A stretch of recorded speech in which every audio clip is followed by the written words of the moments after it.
Long ago, on a hillside near Bethlehem, sat a very young shepherd, playing a gay, happy tune on his little wooden pipe.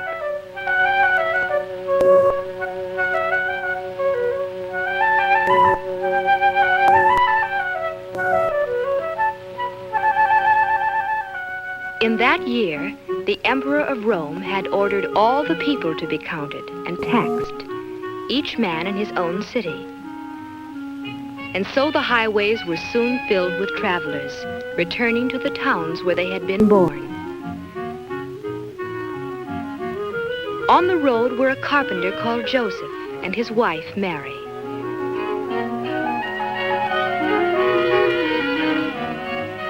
Their hometown, Bethlehem, was a city now filled with visitors, all looking for places to stay. And by twilight, Joseph and Mary were weary of searching.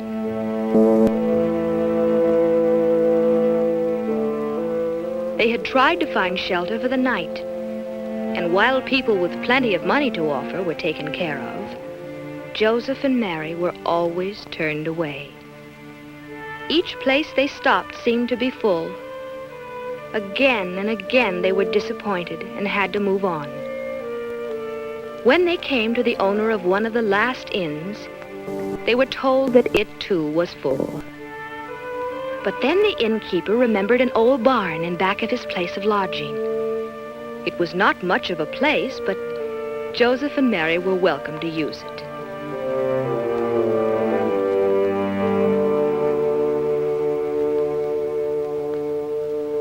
This was where they would stay for the night.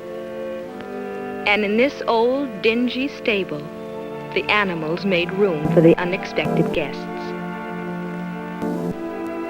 As Joseph made Mary comfortable and the weary tourists took their rest, night settled over Bethlehem.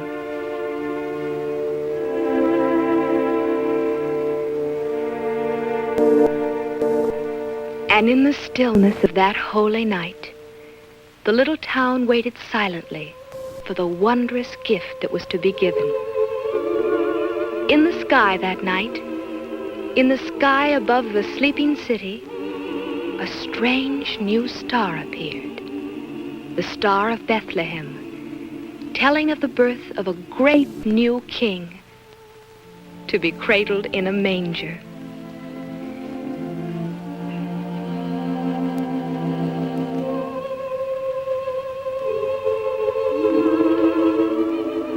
And so it was that Christ the Savior was born in Bethlehem on that silent night so long ago.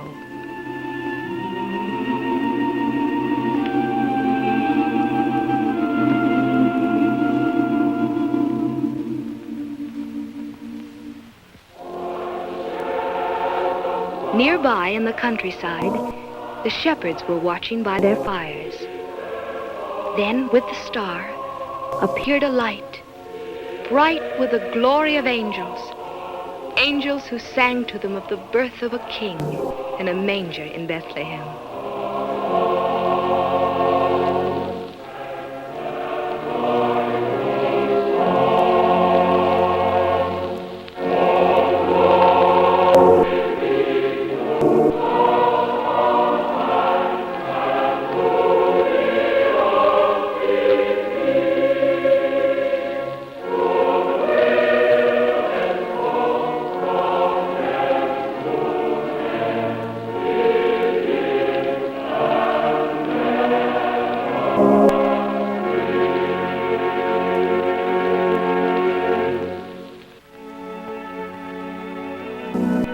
Full of wonder and surprise, the shepherds hoped to see the child of whom the angels sang.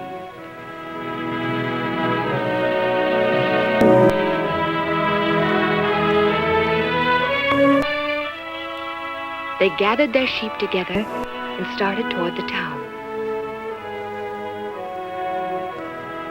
From the hilltop they could see the star, and beneath it they knew they would find the stable whose manger held the heavenly king. On they came, and the first to arrive was the very young shepherd playing his pipe.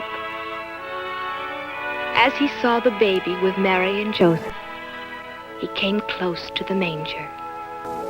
Before the holy child, the shepherds all knelt and offered to him the beloved pipe, a sheepskin cap, and a little lamb.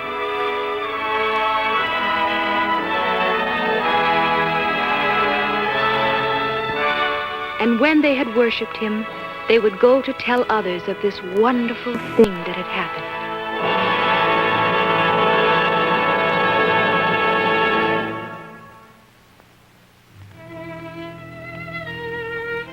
Far to the east, there were others who saw the star.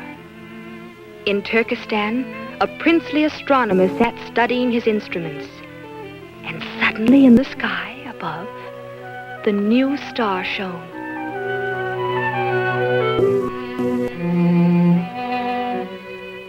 In India, a king watched from the balcony of his marble-columned palace as the star grew larger and larger.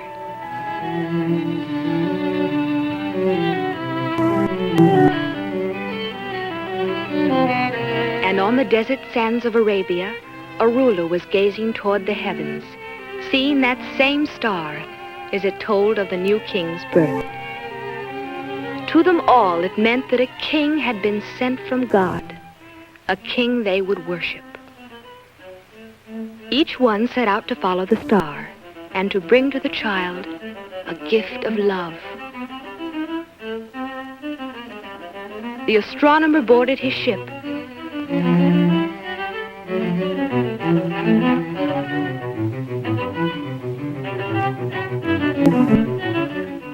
and sailed over the waves toward the guiding star. The Indian ruler, on an elephant, moved toward the mountains as the star went before him.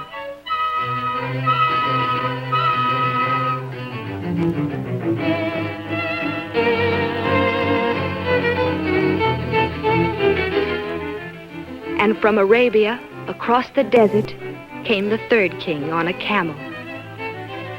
It was a long journey and a hard one for all of them. But as they followed the star, each came nearer to the land of Israel, where Herod ruled.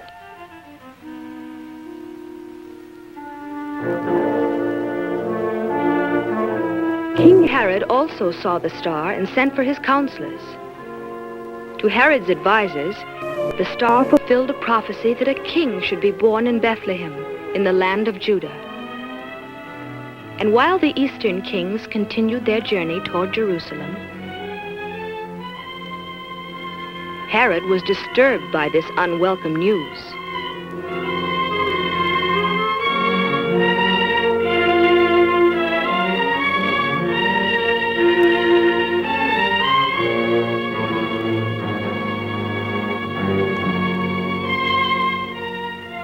Thinking surely that King Herod could direct them to the newborn child, the wise men came to his palace to seek his advice. Perhaps they would find the babe there, in the palace.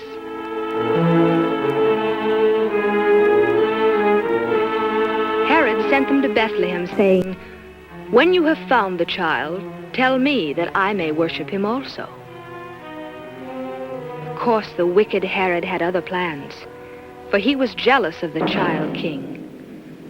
But the wise men, who would be warned by God, were to return home another way.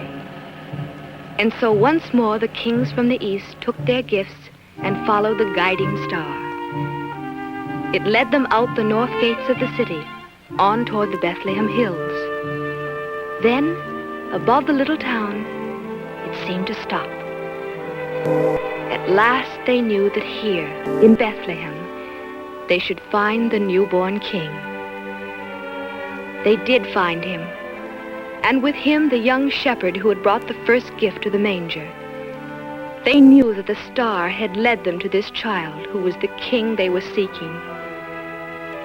The wise men went into the Holy Family and offered their gifts to the infant Jesus. Filled with awe and wonder, they knelt before him and put at his feet a crown of gold,